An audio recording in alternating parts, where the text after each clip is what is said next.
Dans ce tutoriel, je vais vous expliquer comment j'aborde un standard si je devais faire un piano solo.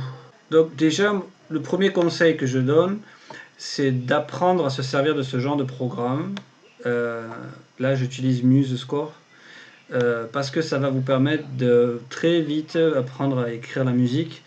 Et une des clés pour vraiment progresser, c'est de savoir lire la musique et de pouvoir analyser et comprendre.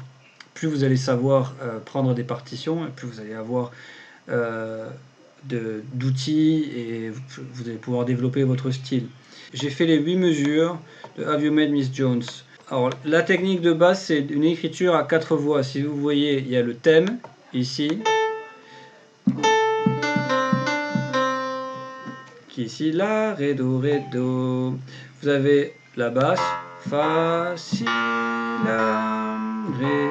Vous allez avoir une partie que j'appelle la partie ténor, do, mi, ré, sol, mi, fa, fa, dièse. Et vous avez ensuite la partie d'alto, mi, do, mi.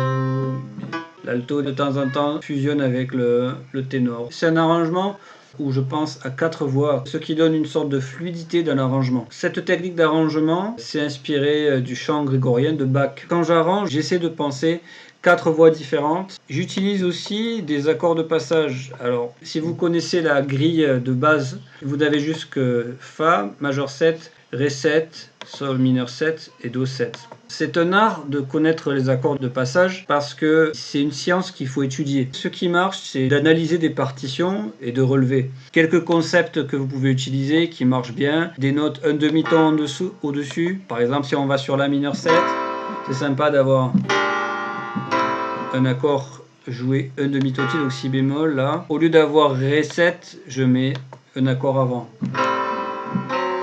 Sans rentrer dans des analyses harmoniques, il y a des relations entre les accords par rapport aux gammes. Le choix des accords, le choix des notes qu'on va rajouter dans les accords, tout ça, ça s'apprend en relevant et en analysant des partitions. Et si vous êtes intéressé, vous pouvez me contacter. Je donne des cours d'harmonie, je donne des cours de jazz. La technique que j'utilise aussi, c'est une technique de big band. C'est-à-dire que, si vous voyez, ici vous avez La, Ré, Do, le thème, et on a une réponse ici, Mi, Fa, Fa dièse. Ça pourrait être les trompettes qui jouent ça. La, Ré, Do, et puis un tutti de sax qui répond le thème. Et une réponse rythmique. Voilà. Dans quasiment tous les arrangements de big band, vous avez ce genre de concept là. Pour développer ce genre de technique, il vous faut passer du temps sur des partitions de big band. Je vous conseille de vous en trouver et de les analyser, de les comprendre, d'essayer de faire des réductions, de passer vraiment du temps dans la partition. Comment composer, comment écrire son propre arrangement. J'écris de la musique que je peux jouer, qui marche, qui rentre bien dans mes doigts. Voilà, c'est les accords. Maintenant, je vais vous faire une petite analyse. Donc, vous avez Fa majeur 7. C'est ça, Fa majeur 7. Et jouer de cette manière. Donc, en fait, ça, c'est l'accord de Si bémol 7. Mais avec un retard. Ici.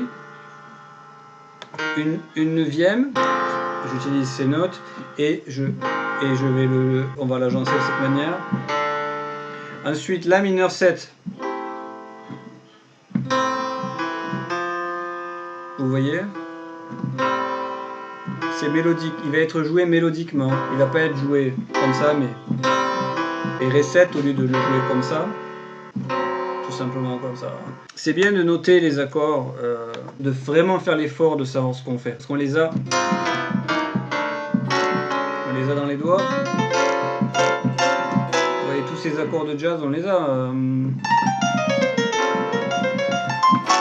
Ou alors, on les a facilement dans les doigts. Le fait de les noter, ça permet vraiment de développer plus l'harmonie et de développer un langage musical. J'espère que vous avez appris quelque chose. Dans les commentaires, dites-moi ce qui vous a plu, ce que je pourrais améliorer. À la prochaine.